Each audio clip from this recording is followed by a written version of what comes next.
Okay, so my baskets that I have going along my driveway, I did these this spring. We had taken out this fence that was here and I wasn't quite sure what I wanted to do yet, so I didn't really want to take out the post.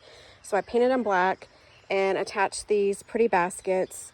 And my spring flowers, early spring flowers, are just starting to see better days. This vinca is starting to kind of just wither on because it's starting to get hot and humid here in Virginia.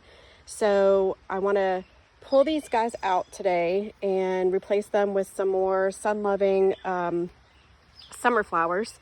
I'm not quite sure exactly what I'm going to do yet. I did go to Lowe's last night and, hey Scout, and picked up a bunch of stuff. Most of it was on clearance, and let me tell you guys, if you are not shopping the clearance section first when you go to the garden centers, please start, because I get most of my plants, whether they're annuals or perennials, I get them from usually the clearance section, just because I can get them 50% off and they just thrive.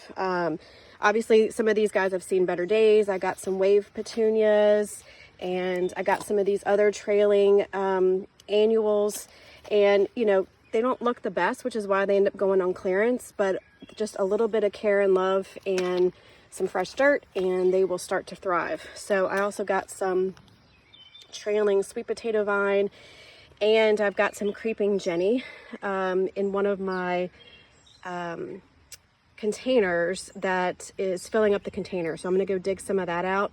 The other thing is I love creeping Jenny because I literally only ever bought it once and I've got it scattered throughout the garden. I planted this last year to kind of create a living mulch in between the irises and peonies, and it's doing really well. I wasn't sure.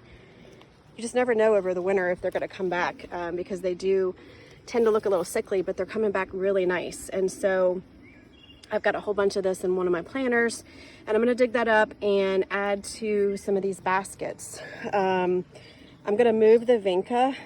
Originally I thought I was just going to compost it, but I think I'm going to actually transplant it in amongst some of my vegetables and provide it a living mulch, maybe a little bit more shade. And if all else fails, honestly, these guys are going to self-seed into the vegetable garden, and then I'll get more vincas next year. Okay, I figured out what I want to put in my baskets. I'm going to start off with the lantana.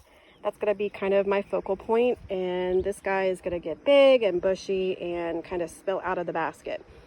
I thought it would be good just to kind of show you like the inner workings of the basket. And again, I am no expert. This is just kind of the way that I've done things over the years, and it's worked well for me. It may work for you, it may not, and you may not even like it. So it's all good.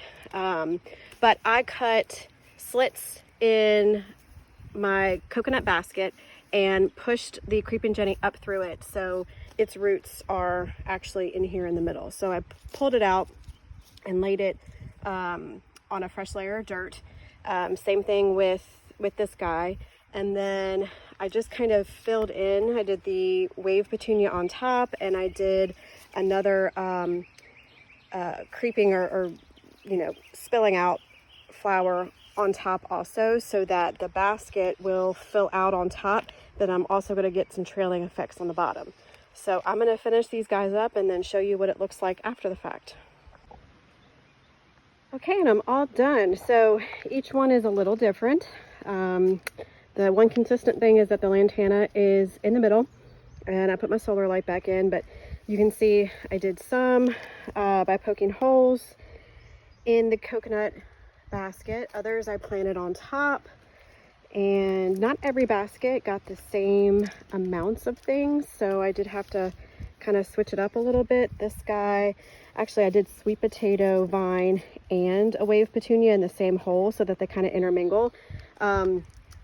And I really took into consideration the other plants that I had around the fence post. I didn't want the trailing vines to compete with the iris leaves as they grew, so I really took that into consideration. This one I did the creeping Jenny on top, simply because there wasn't a whole lot of root structure in these when I pulled them out of the container, but that's okay. They will root in this soil. I mean, seriously, you guys buy that one time and you'll never have to buy it again. I've been slowly transplanting it throughout all the different gardens. So I did holes in these, and in the last one I planted one of my trailings on top, sweet potatoes, and creeping Jenny. So I'm actually going to go ahead and give these a really good soak as well right now. It is in the middle of the day, and so I'm going to be careful. I don't want to, it's not super hot today, but the sun does feel pretty hot and intense, so I don't want to really just kind of like overspray all these, because I don't want the sun to burn the leaves. So I am going to concentrate more in just showering the dirt and giving it a good soak so that it ends up pulling out of the baskets. And the other thing that I did while I was here is I had these other wave petunias. Those they look purple in the sunlight, but when I saw them in Lowe's, they were almost like black, and they just grabbed me. But I went ahead and planted those in the beds because my foxgloves, you can see, are almost done.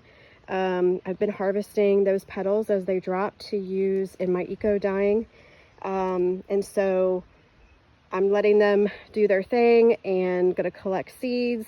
And so, but you can see that I'm losing my color, so I went ahead and planted these wave petunias in the dirt, and it'll give it a nice little color and a living mulch in this bed. So that is that, and hope you guys kind of liked this video, got some cool ideas or anything. So yeah, happy gardening.